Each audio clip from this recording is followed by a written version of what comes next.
Esta é a história de um enredo criado há vários anos. Uma teia de interesses estabelecida por uma figura que se tornou numa peça importante e igualmente polémica do panorama futebolístico português e atualmente com ramificações no resto do mundo. Não seria possível começar este documentário sem analisar o percurso de vida daquele que dá a cara pelo polvo e os seus diversos tentáculos, que vão desde o desporto rei, à banca e o sistema financeiro, até à indústria nebulosa da construção civil, passando pela frágil democracia portuguesa, ferida de morte no plano judicial e político. Esta é a história de Luís Filipe Vieira.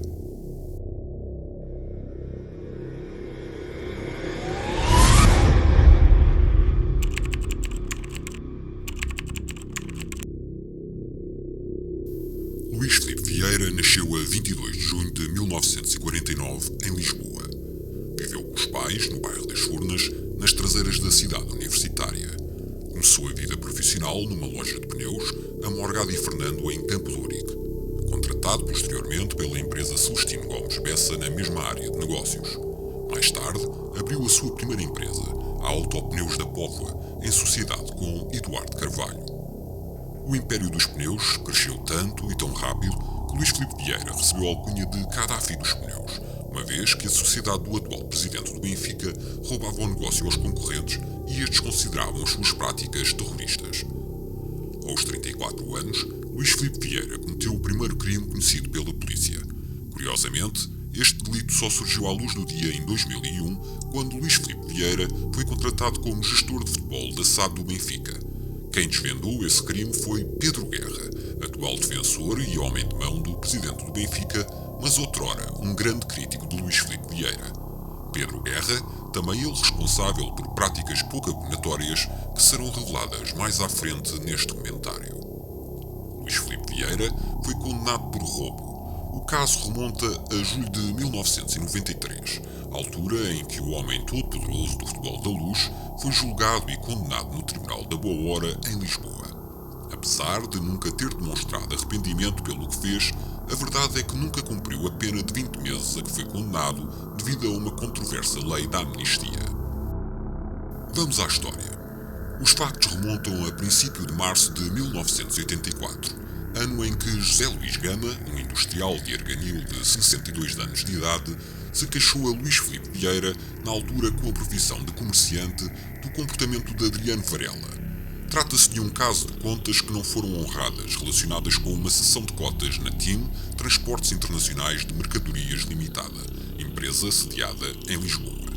Do património desta sociedade fazia parte um caminhão e o respectivo semi-reboque, tudo no valor de 4.400 contos, sensivelmente 20.000 euros ao câmbio de hoje. Luís Filipe Vieira elaborou um plano que consistiu em roubar os referidos veículos a Adriano Varela e à empresa TIM. Vieira contratou os serviços de António Suzado, um indivíduo que utilizava vários meios para intimidar pessoas, e este não perdeu tempo a apresentar-se com um grupo composto por 3 amigos: António Morato, motorista, Albino Rosendo e Francisco Abui. No dia 28 de março de 1984, por volta das 2 horas da madrugada e depois de terem tentado localizar o caminhão e o semi-reboque em Setúbal, no Parque da Alfândega, perceberam que os veículos estavam a ser guardados pelo motorista António Caseleiro. O quarteto bateu na cabina do caminhão e o motorista, que pernoitava no seu interior, abriu o vidro lateral. Foi então que António Morato teve a ideia de identificar-se, tal como os seus acompanhantes, como sendo da Interpol, e disse a Caseleiro que vinham apreender os veículos. Não satisfeito com este anúncio, Suzano e os seus acompanhantes mostraram os coldres, que não tinham qualquer arma, ameaçando-o de prisão se não conduzisse os veículos para o local que lhe seria indicado. António Caseleiro acabou por ceder, conduzindo o caminhão para as instalações da Cater Pneus, firma de Moscavide, da qual Vieira era um dos sócios. Após ter estacionado, o quarteto deu ao motorista dinheiro para pagar o táxi e regressar a casa. Mais tarde, José Gama ordenou a António Morato que os veículos fossem escondidos em Matosinhos, acabando o caminhão por ser interceptado em Pombal numa operação stop. Luís Filipe Vieira recorda a história com alguma revolta. O queixoso que nos devia dinheiro nunca foi julgado. É a justiça que temos. Como referido anteriormente, Luís Filipe Vieira não cumpriu pena, pelo que apetece parafrasear o mesmo. é a justiça que temos. Segundo o jornal Record, numa notícia de 2001, Luís Filipe Vieira foi assistir à final da Taça das Taças de 1984 em Basileia, onde o Futebol Clube do Porto perdeu por 2-1 com a Juventus. Conheceu na viagem Jorge Nuno Pinto de Sousa, irmão de Pinto Sousa, mais tarde presidente do Conselho de Arbitragem da Federação Portuguesa de Futebol, que lhe fez a proposta para ser sócio do Futebol Clube do Porto. Só mais tarde conheceu Pinto da Costa, de quem se tornou amigo. Em 1986, Luís Filipe Vieira, em conjunto com Eduardo Rodrigues e Joaquim Marto, criaram a empresa Obriverca.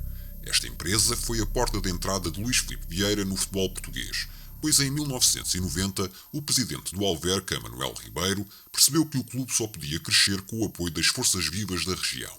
Naquela altura, a Obriverca de Luís Filipe Vieira e Eduardo Rodrigues já era uma empresa de destaque no ramo imobiliário e por essa razão convidou os dois sócios para entrarem nos órgãos sociais do clube.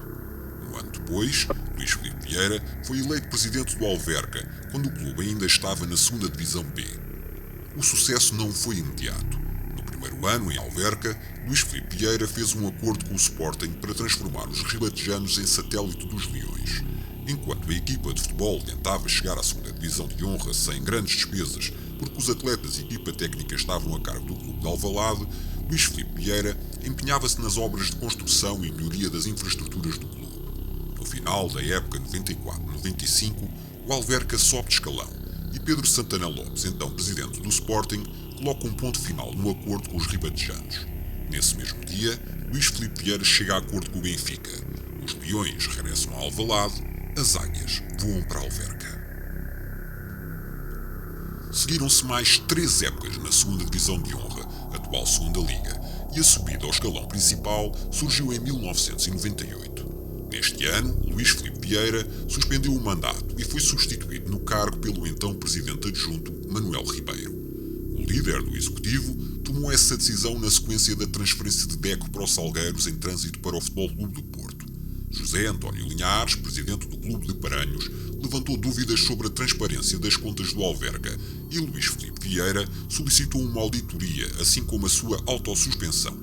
Pouco tempo depois retomou as suas funções sem nunca se ter conhecido o resultado dessas diligências.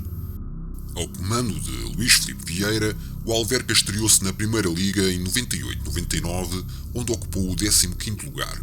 Luís Filipe Vieira admitiu mesmo, durante a conferência de imprensa para a apresentação de Mantorras, que sem a ajuda dos encarnados, o Alverca nunca teria atingido a Primeira Liga. Com este tipo de comentários, percebe-se também como é que as relações funcionam entre o Benfica atual e os clubes mais pequenos do panorama português, ajudados monetariamente através de transferências duvidosas e, quiçá, ajudando o Benfica noutros pontos estratégicos. O Alverca, como veremos mais à frente, foi o tubo de ensaio de um plano monopolista e de controle total do futebol português.